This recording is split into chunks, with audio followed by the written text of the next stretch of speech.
Hello friends, welcome to my YouTube channel English Genius Guidance. Today we learn future indefinite tense. आज हम लोग future indefinite tense सीखेंगे।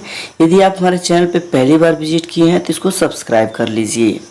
तो आइए हम शुरू करते हैं future indefinite tense. Future indefinite tense की जो पहचान होती है वह होती है कि जिन हिंदी वाक्यों के अंत में गा, गी, गे आदि शब्द आते हैं उन्हें फ्यूचर इंडेफिनिट टेंस कहते हैं। फॉर एग्जाम्पल, रवि बाजार जाएगा। रवि, वे लोग फल खाएंगे।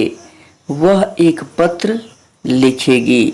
तो इन वाक्यों को आप देखेंगे तो दो सिंगुलर सब्जेक्ट है, रवि और वह, और वे लोग प्लूरल सब्जेक्ट है। इसका जो ट्रांसलेशन होगा वह इस तरीके से होगा, Ravi will go to market, they will eat fruits, she will write a letter.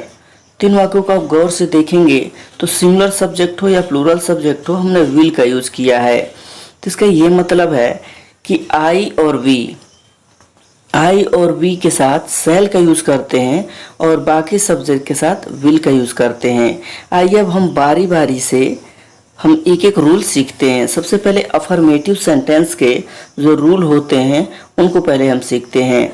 Affirmative sentence को किस रूल पे हम ट्रांसलेट करते हैं, तो इसका जो रूल होता है वो होता है, सबसे पहले हम सब्जेक्ट राइट करते हैं प्लस विल या सेल राइट करते हैं प्लस वर्ब की फर्स्ट फॉर्म प्लस सब्जेक्ट। आई और वी सब्जेक्ट के साथ सेल का यूज करते हैं और अदर सब्जेक्ट के साथ विल का यूज करते हैं। इस बात का आपको ध्यान रखना है। हम इसको चूंकि चेंज भी कर सकते हैं। एग्जाम्पल देखें, वह खाना खाएगी। वह खाना खाएगी तो वह हमारा सिंगुलर सब्जेक्ट है, तो ऊपर वाले रूल के हिसाब से हम इसको ट्रांसलेट करेंगे। सबसे पहले वह की स्पेलिंग सी होती है, चूंकि हमारा सब्जेक्ट पहले राइट करना है तो इसकी स्पेलिंग होगा सी। फिर उसके बाद से हमें विल यूज करना है। फिर वर्ब हमारा खाएगी है तो ईट यूज करेंगे। फिर ऑब्जेक्ट हमारा खाना है तो फूड यूज करेंगे। तो सी विल ईट फूड, है ना। अब हम दूसरे सेंटेंस की तरफ चलते हैं। जो हमारा सेकेंड एग्जाम्पल है वह एग्जाम्पल है, मैं यह कार्य करूँगा। मैं यह कार्य करूँगा, तो इसमें आई जो हमारा सब्जेक्ट है वो फर्स्ट पर्सन का प्रोनाउन है। तो इसका ट्रांसलेशन इस तरीके से होगा, आई शैल डू दिस वर्क। मैं यह कार्य करूँगा।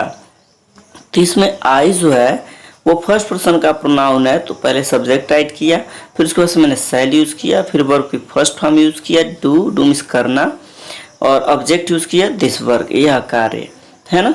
तो आइए अब हम कुछ और एग्जांपल्स देखते हैं। ये तो अफर्मेटिव सेंटेंस है। अब हम निगेटिव सेंटेंस के कुछ एग्जांपल्स देखते हैं। तो जो निगेटिव सेंटेंसेस होते हैं, निगेटिव सेंटेंसेस का जो रूल होता है वह होता है, सबसे पहले हम सब्जेक्ट राइट करते हैं प्लस विल या shall plus not plus verb की फर्स्ट फॉर्म प्लस सब्जेक्ट, यानी विल और सेल के बाद ही हमें नॉट का यूज करना है। तो इस सेंटेंस के कुछ एग्जांपल्स हैं, जैसे बच्चे इस मैदान में नहीं खेलेंगे। बच्चे इस मैदान में नहीं खेलेंगे, तो ऊपर वाले रूल के हिसाब से हम इसका ट्रांसलेशन करेंगे। जैसे सबसे पहले सब्जेक्ट राइट करेंगे, the children will not play in this field. जैसा कि हमने आपको बताया है कि आई और बी के साथ सेल का यूज करें और बाकी सब्जेक्ट के साथ विल का यूज करें। तो चूंकि द चिल्ड्रेन प्लूरल है फिर भी हम विल का यूज करेंगे। इसके बाद से आप सेकेंड एग्जाम्पल देखें। जो हमारा सेकेंड एग्जाम्पल है वह है, हम लोग तुम्हारे घर नहीं आएंगे। हम लोग तुम्हारे घर नहीं आएंगे। तो ऊपर वाले रूल के हिसाब से इसका भी हम ट्रांसलेशन करेंगे, we shall not come to your house. हम इसमें शांट का भी यूज कर सकते हैं, वी शांट, और विल नॉट का हम वोंट कह सकते हैं, तो we shan't come to your house. तो आइए भी निगेटिव सेंटेंसेस है। अब हम इंट्रोगेटिव जो फर्स्ट होता है, इंट्रोगेटिव सेंटेंसेस फर्स्ट, उसके कुछ रूल्स और उसके एग्जांपल्स देखते हैं। इंट्रोगेटिव सेंटेंसेस फर्स्ट का जो रूल होता है वो होता है, सबसे पहले हम विल या सेल राइट करते हैं, उसके बाद से हम सब्जेक्ट राइट करते हैं, उसके बाद से वर्ब की फर्स्ट फॉर्म राइट करते हैं और उसके बाद ऑब्जेक्ट राइट करते हैं। इसके एग्जांपल है, क्या तुम यह कार्य करोगे? तो इसका जो शुरुआत है वो क्या से हुआ है ना, तो इंट्रोगेटिव फर्स्ट होता है। इसका जवाब आप यस नो में दे सकते हैं। तो इसका ट्रांसलेशन होगा will you do this work, क्या तुम यह कार्य करोगे। यानी ऊपर वाले रूल के हिसाब से हम इसका ट्रांसलेशन करेंगे। पहले विल सेल, फिर सब्जेक्ट, वर्ब की फर्स्ट फॉर्म, फिर ऑब्जेक्ट। तो आइए अब हम सेकंड एग्जांपल देखते हैं। क्या वे लोग इस कमरे में रहेंगे, तो इसका ट्रांसलेशन भी ऊपर वाले रूल पे करेंगे। तो will they live in this room. इस प्रकार से आप देख पा रहे हैं कि सब्जेक्ट प्लूरल है, तुम और वे लोग, फिर भी हमने विल का यूज किया है ना। क्योंकि जब कर्ता पे दबाव दिया जाता है, जब कर्ता कोई काम अवश्य करने वाला होता है, तो वहां पे हम विल और सेल को चेंज कर देते हैं। आइए अब हम इंट्रोगेटिव सेकंड देखते हैं। और इंट्रोगेटिव सेकंड का सेकंड सेंटेंस को ट्रांसलेट करने का जो रूल होता है वो होता है, सबसे पहले हम क्वेश्चन वर्ड राइट करते हैं प्लस विल या shall plus subject plus verb की first form plus object write करते हैं। तो आइए इसका एग्जांपल देखते हैं। राहुल क्रिकेट क्यों खेलेगा। तो आप देख पा रहे हैं राहुल क्रिकेट क्यों खेलेगा। तो ऊपर वाले रूल के हिसाब से क्या आप ट्रांसलेशन करेंगे, why will Rahul play cricket. फिर आप सेकेंड एग्जांपल देखें। सेकेंड एग्जांपल जो है वो है मैं अब कहाँ जाऊंगा, मैं अब कहाँ जाऊंगा। तो ऊपर वाले रूल के हिसाब से इसका भी हम ट्रांसलेशन करेंगे।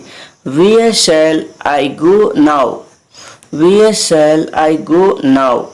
तो इस प्रकार से आप देख पा रहे हैं इंट्रोगेटिव सेकंड में सबसे पहले हमने क्वेश्चन राइट किया, फिर विल या शैल, फिर सब्जेक्ट, फिर वर्ब की फर्स्ट फॉर्म और फिर हमने ऑब्जेक्ट का यूज किया है। इसमें राहुल सिंगुलर सब्जेक्ट है तो विल का हमने यूज किया है। और यहाँ पे सेकंड में मैं जो है फर्स्ट पर्सन का प्रोनाउन है, चूंकि मैं भी सिंगुलर होता है, फिर यहाँ पे हमने सेल का यूज किया है। अब आइए हम इंट्रोगेटिव प्लस निगेटिव सेंटेंस देखते हैं। इसका रूल क्या होता है।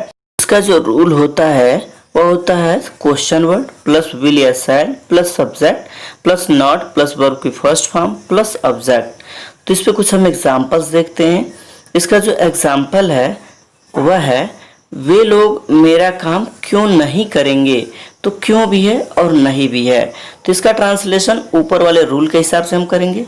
Why will they not do my work? Why will they not do my work? है ना। अब इसी पे हम सेकंड एग्जाम्पल देखेंगे। हम लोग इस शहर में क्यों नहीं रहेंगे। क्यों और नहीं दोनों है, क्यों नहीं रहेंगे। तो इसका जो ट्रांसलेशन है वो इस रूल पे होगा। Why shall we not live in this city? Why shall we not live in this city?